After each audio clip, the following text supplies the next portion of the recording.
नमस्कार. Shri Swami समर्थताईंनो, please video आवडला तर लाईक करा, नवीन असाल तर सबस्क्राईब करा आणि नक्की तुम्हाला हा व्हिडिओ कसा वाटला मला कमेंट करून सांगा.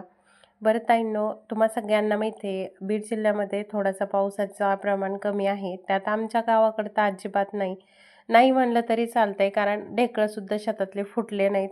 थोडंफार त्यांनी मोंगडून करून थोडी ढेकळं साफ केले, फुल्ली पाडून ठेवली होती. तसंच आमच्या गावाकडं भरपूर शेतकऱ्यांनी मातीतच सर्किट टाकून दिली होती, म्हणजे कोरड्यामध्ये. चिखल अजिबात नव्हता. त्याचमध्ये आम्ही शनिवारी थोडी लागवडीला सुरुवात केली. अहो बोलले चला सगळ्यांनी लावली. आता थोडासा पाऊस झालाय तर आपण सुद्धा लावून घेऊया. मग शनिवारी आम्ही लागवड सुरू केली आणि थोडीफार शनिवारी दुपारच्या नंतर मुलांची शाळा झाली. त्याच्यानंतर 5-6 बॅग आम्ही दिवसभरामध्ये लावल्या. तसंच की आमच्या जाऊबाई होत्या, माझे 2 मुलं, मी, सासूबाई असे सगळ्यांनी मिळून आम्ही लागवडीला सुरुवात केली. 5 पिशव्या लावल्या. मात्र शनिवार होता त्या दिवशी. दुसऱ्या दिवशी होता रविवार. रविवारी सकाळी सकाळीच आहो म्हणले चला, रविवारी थोडासा इकडं पाऊस झाला होता सिटीला आणि गावाकडे नव्हता, पण म्हणले चला रविवारचा दिवस आहे सुट्टीचा, दिवसभरात सगळी आपण लावून घेऊया. म्हणलं चला जाता येईल, कारण परत सोमवारी नको शाळा बुडायला, म्हणून रविवारी काय लावायची होती तेवढी लागवडीसाठी सकाळीच धावपळ चालू होती. आता तुम्हाला पाऊस आहे का नाही हे मला नक्की कमेंट करून सांगा. तर आमच्याकडं नाही आहे तरीसुद्धा शेतकऱ्यासारखं मोठं मन कोणाचंच नसतं ताईंनो.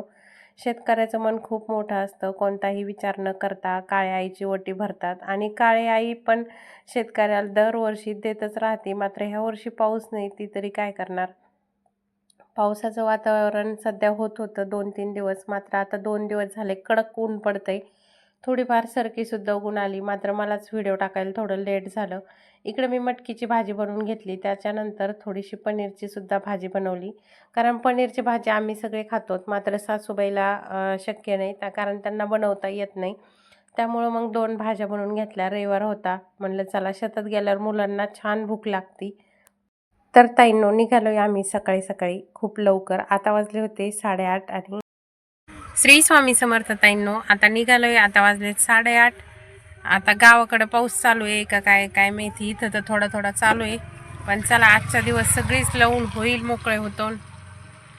उद्यापासून आपली रुटीन चालू, शाळा, मुलांची शाळा, ट्युशन, परत घरातलं जे काय आहे. आता 2 दिवस झाले तर जातोय, तर मग थोडाफार राडा होतोच ते आवरायचा. परत 2 लग्न आले तर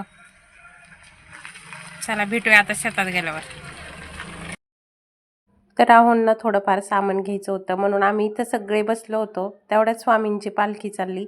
अशी स्वामींची पालखी चालली की मनात मला असं खूप आनंद होतो. आणि स्वामींचं दर्शन झालं की सकाळी सकाळी आज छान असं स्वामींचं दर्शन झालं आणि निघालो पहा गावाकडं. थोडा थोडा पाऊस येतोय, मात्र पहा थोड्या पावसाने एवढं छान वातावरण झालं होतं.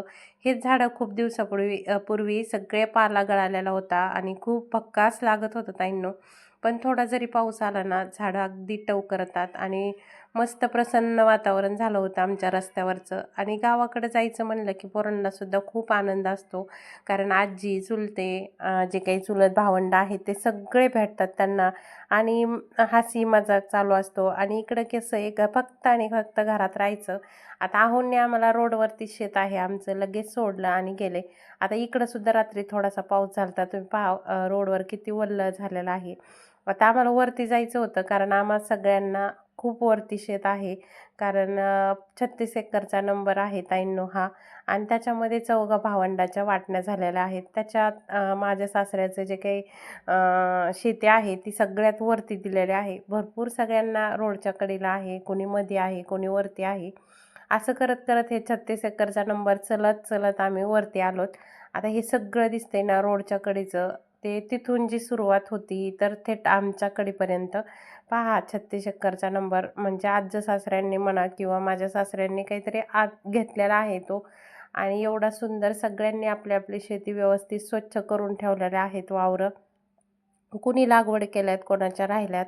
तर हे सगळं जे काही दिसतंय अजिबात कुठेही बांध नाही, म्हणजे लंबालट मस्त असा 36 एकरचा नंबर आहे.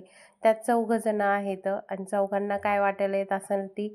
सगळ्यात वरती आम्ही आहोत, तर आता आम्ही लावायला सुरुवात करणार आहोत. जे काय आपला पहिलं वाकून झाडताना जो झाडू असतो लक्ष्मीपूजनासाठी आणतो, तर तो झाडू हा हे जे झाड आहे ना त्याच्यापासून बनलेला असतो ताईंनो.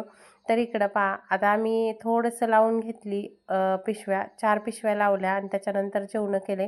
मुलांनी अशा काही चपाती टाकली होती बघा, छान अशी मुंग्यांना. एवढ्या छान मुंग्यात पहा ना, किती छोटा जीव आहे तरीसुद्धा ती ओढत घेऊन चालली. पोरांना खूप नवल वाटत होतं, आई ती किती संघर्ष करते, तिचा जीव किती छोटा आहे तरीसुद्धा.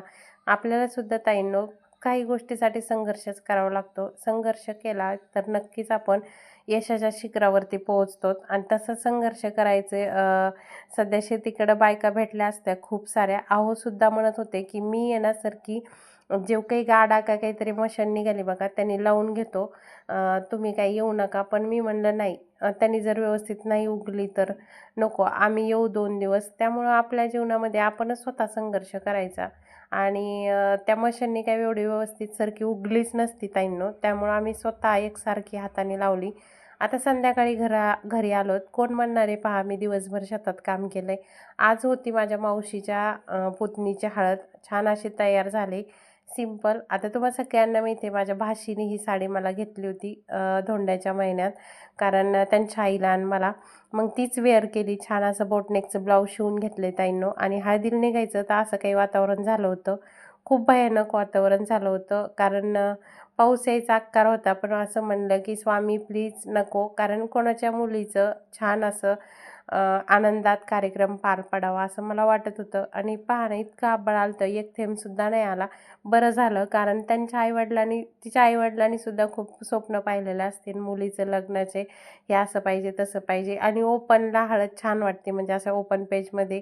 पाऊस आला असता तर मंगल कार्यालयामध्ये हळद साजरी करावी लागली असती. इथं नवरीला अंघोळ घालायला 9:30-10 वाजले होते ताईंनो.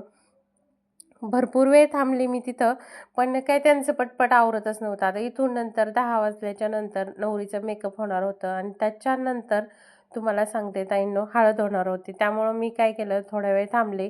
नवरी अगदी हळदीच्या मंडपात येऊपर्यंत बसले थोडा वेळ आणि लगेच आले तिथून. त्यानंतर पहा, दुसऱ्या दिवसाचा हा दिवस आहे. छान अशी देवपूजा केली होती. सुंदर सकाळची पूजा ही दीदीने केली होती बरं का ताईंनो, मी अजिबात केली नाही. छान दीदीने पूजा करून घेतली. आज जायचं होतं मला त्याच लग्नाला, जी की आपण आत्ता हळद पाहिली रात्रीची, आणि 2 दिवसाचा मिक्स व्हिडिओ आहे. म्हणलं परत कुठं शॉर्ट बनत बसू, म्हणून म्हणलं तुमच्यासोबत लगेच शेअर करते. तर इथं आले होते आमचे बाबा.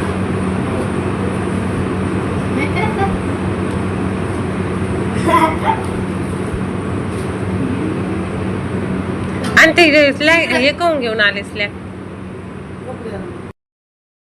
तर माझे वडील आहेत ना, ह्याच लग्नासाठी आले होते आणि हे लग्नाला आले तर मग आम्हाला आमच्या गावाकडली जिलेबी, गोडीशेव, शेव घेऊन आले होते मुलांना. छान त्यांना खायला दिलं. आता आमच्या तिकडलं थोडं फेमस आहे आणि परत माझे वडील कधीच रिकाम्या हाताने येत नाहीत. मुलांसाठी म्हणा, पहिलं माझ्यासाठी सुद्धा कधी आले की आणायचे.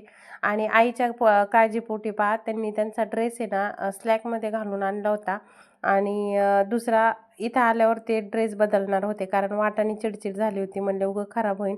तर ह्या माझ्या 2 मैत्रिणी आहेत, माझी एक नणंद आहे. चला भेटू उद्या.